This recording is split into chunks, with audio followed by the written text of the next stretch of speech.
पूरे भाषण दिए गए, धम्मपद पर बोला गया, त्रिपिटक पर बोला गया, अभिधम्म पर बोला गया, सुत्त पर बोला गया और बुद्ध के अवशेष थे उन पर बोला गया।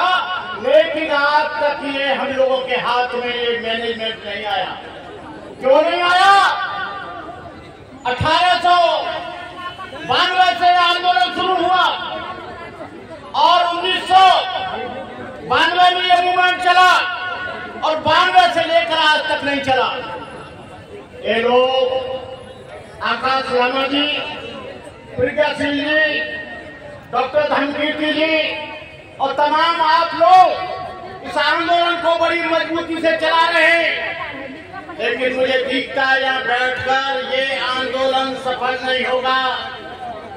यहाँ पर भी आंदोलन चलेगा और जो क्षेत्र में जाएंगे लोग, चाहे किसी भी प्रदेश के लोग हों, वहाँ पर भी आंदोलन चलना चाहिए, जिससे ये मालूम पड़े कि आंदोलन चल रहा है। ये आंदोलन केवल बुद्धगया में नहीं, सारी दुनिया का आंदोलन बन गया है।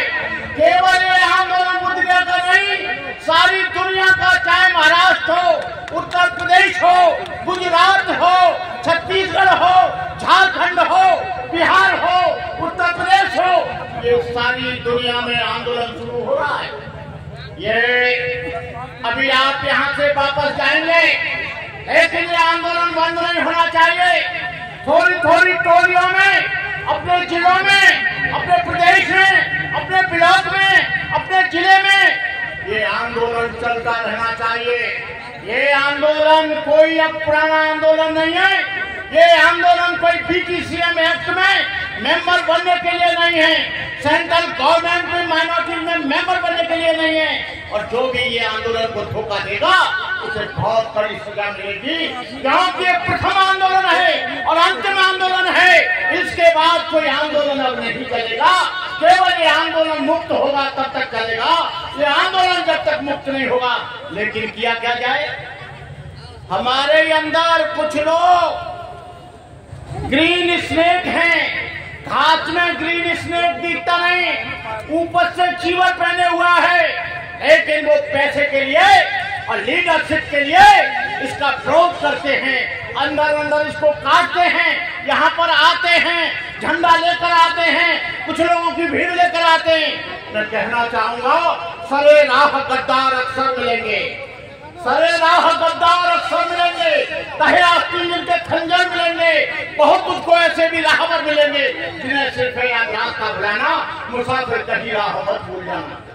इस देश में कोई भी आदमी आपसे चंदा लेने के लिए आता है, केवल महाबोधि टेम्पल के लिए, उसे चंदा बिल्कुल मत देना। तुमको सहयोग देना है तो यहाँ धरने पर आकर देना, ताकि आपको कब की रसीद मिलेगी और उस पैसे का हिसाब किताब मिलेगा। लेकिन कुछ लोग, मैं इस बात को इसलिए कह देना चाहता हूँ कि कुछ चुरकुट लोग, कुछ चंदा खोल लोग, जब से आंदोलन आकाश लामा ने चलाया है तब से ये चंदाखोरों की एक बहुत बड़ी भीड़, एक बहुत बड़ा तूफान आ गया है। बुद्ध गया मुक्त कराओ, बुद्ध गया मुक्त कराओ, थोड़ी देर आते हैं, फोटो खिंचाते हैं, फिर घर चले जाते हैं, 5 स्टार होटल में रहते हैं, चंदा करके अपना ऐशो आराम करते हैं। ये आंदोलन ऐसे वैसे लोगों का नहीं है।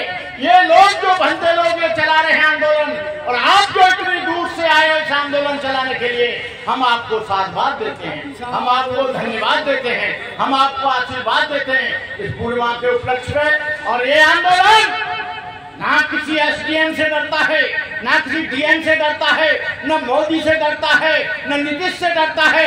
ये हमारा मौलिक अधिकार है, ये हमारा संवैधानिक अधिकार है। हम लड़ेंगे, हम शांतिपूर्वक, हम सत्य अहिंसा में विश्वास करते हैं। हम अहिंसा के आधार पर इस आंदोलन को चला रहे हैं, संवैधानिक तरीके से चला रहे हैं। लेकिन उनके ऊपर सांप लौट रहा है कि हो क्या रहा है, हमारे हाथ से एक मंदिर निकल जाएगा, जहां से करोड़ों की लूट करते हैं, जहां से अपने काम चलाते हैं, जहां से अपना नाम चलाते हैं। ये आंदोलन जीवन के अंतिम सांस तक चलेगा। भंते करुणा करने 92 में बॉम्बे से चैत्यभूमि से लेकर बुद्ध गया तक बुलेट गाड़ी से चलाया, 400 गाड़ियों का काफिला लेकर जगह जगह हमने इसका इंतजाम किया। लेकिन वही आंदोलनकारी जो ये कहते थे कि 1949 एक्ट चेंज होना चाहिए, 19 हम हिंदुओं के साथ नहीं रहेंगे। वही बेईमान लोग 1949 एक्ट के अंतर्गत मेंबर बन गए, माइनॉरिटी के मेंबर बन गए। जो सुरई सताई जी ये कहते थे मुझे लालच नहीं छूता है, मुझे पद नहीं छूता है, मुझे नाम नहीं छूता है, लेकिन बीजेपी ने उन्हें सेंट्रल गवर्नमेंट में मेंबर बना दिया। मेरा कहने का मतलब ये है कि आप लोग ऐसे लोगों से, चुरकुट लोगों से, बेईमान लोगों से, धोखेबाज लोगों से जो एक आंदोलन के नाम पर चंदा कर रहे हैं, ऐसे लोगों से आपको सावधान रहना पड़ेगा। ये आपकी मेहनत का पैसा है, ये आपके परिश्रम का पैसा है, ये आपके खून पसीने का पैसा है। ये धर्म के लिए जाना चाहिए, कयंत नहीं जाना चाहिए। मैं आप लोगों को आज बुद्ध पूर्णिमा के उपलक्ष्य में अपनी मंगल कामनाएं देता हूँ। भगवान बुद्ध की ये वो धरती है जहाँ से ज्ञान पैदा हुआ, सारी दुनिया में फैला। भगवान बुद्ध का वो जमाना था जब छोटे छोटे नगरों से लेकर बड़ी बड़ी देहातों तक हर जगह जनमानस को झकझोरने वाली, कभी आंधी तो कभी पैदा करने वाली ये निरंतर आवाज गूंजती रहती थी। भगवान बुद्ध का संपूर्ण जीवन दया, करुणा, मैत्री, प्रेम, हिंसा, बंधुत्व, समदृष्टि और समता से भरपूर था। यदि उनके जीवन की किसी भी घटना को लिया जाए, एक भी श्रृंखला इसके विपरीत जाति दिखाई न मिलेगी। क्या निधन, क्या धनी, क्या मूर्ख, क्या विद्वान, उनके प्रभाव में कौन नहीं बहा। मैं यहाँ के बौद्ध भिक्षुओं से एक बात और कहूंगा, जिस भगवान बुद्ध ने यह कहा, न जच्चा बछड़ो होती, न जच्चा होती ब्राह्मणो, कमरो बछड़ो होती, कमरो होती ब्राह्मणो।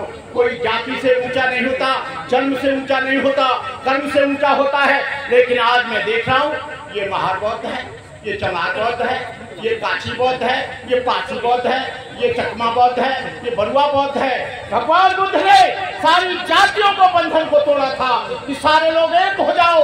जैसे समुद्र में नदियां गिरती हैं फिर उनका अस्तित्व समाप्त किया जाता है। अरे बेवकूफो, भगवान बुद्ध के धर्म को तो पढ़ो। भगवान बुद्ध का जो जमाना था, तथागत का संग एक सचमुच एक समुद्र था। उसमें राजा महाराजाओं के सपुत्र थे, राजकुमार युवराज थे, रईस थे, क्षत्रिय योद्धा सरदार थे, ब्राह्मण थे, चांडाल थे, शूद्र एवं बैस थे, अंगुलीमाल जैसे लोग थे जो डाके डालता, निपराधी लोगों का खून करता। अम्बपाल काशी नगर बधू थी जिसके एक एक अदा पर राजा और अमीर लोग लाखों रुपया न्योछावर कर देते। सुपाक था, कुत्ते का मांस खाता। स्वाति मछेरा था, नंद ग्वाला था, धनिया कुमार जाति से आया था, सुपैया डोंगता जो शमशान से आया था, ये समीर व्यापारी का बेटा था, बिमला बैस्या की लड़की थी, पूर्णदासा पुत्री थी, चांबा शिकारी की लड़की थी, उपाली नारी था, महाकश्यप ब्राह्मण था, श्रीत भंगी था। इसे अरहंत प्राप्त किया महापंडित आर्यदेव का से चांडाल का बेटा था। कहने का मतलब यह है जातियों को खत्म कर दो। और मैं आप लोगों से कहना चाहूंगा, इस देश की जनगणना होने जा रही है, उस जनगणना में बौद्ध लिखाओ, बौद्ध पढ़ो, बौद्ध लिखो। जब तक आप बौद्ध नहीं लिखेंगे आप लोगों को ये नाम बदलने पड़ेंगे। ये मेषराम है, ये कामले है, ये लोदड़े है, ये पोदड़े है, ये हाथेकर है, ये नाक तोड़े है, ये कान छोड़े है, ये घोड़े सवार है, ये बाघ मारे है, ये कुतर मारे है। ये सब खत्म करना पड़ेगा। इसके रहते हुए आप बौद्ध नहीं होंगे। इन्हीं शब्दों के साथ जय भीम, जय भारत।